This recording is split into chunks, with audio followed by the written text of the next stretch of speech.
20,000 रुपये प्रति हेक्टरी धान बोनस देऊन धान उत्पादक शेतकऱ्यांना संकटातून बाहेर काढा, आमदार सुधीर मुनगंटीवार.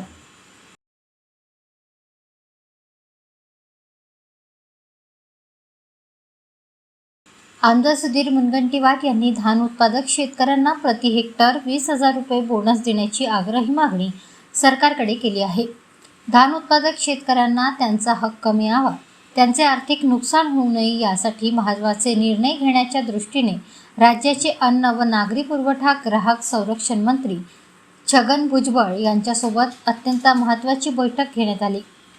या बैठकीत आमदार सुधीर मुनगंटीवार यांनी विदर्भातील धान उत्पादक शेतकऱ्यांच्या उत्पादन खर्चात झालेली वाढ आणि वाढती मजुरी याचा मुद्दा मांडला.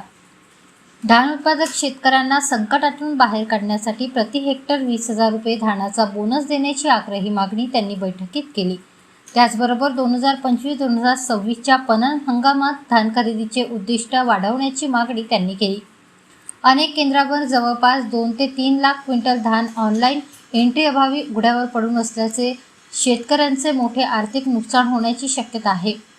पीक पाहणी अहवालानुसार जिल्ह्यात 8 ते 10 लाख क्विंटल उत्पादनाचा अंदाज असून अद्याप वाढीव उद्दिष्ट मिळाले नाही. त्यामुळे प्रशासनाने तातडीने किमान 3 लाख क्विंटलचे वाढीव उद्दिष्ट मंजूर करून पुढील कारवाईचे आदेश द्यावे अशी मागणी देखील आमदार सुधीर मुनगंटीवार यांनी केली.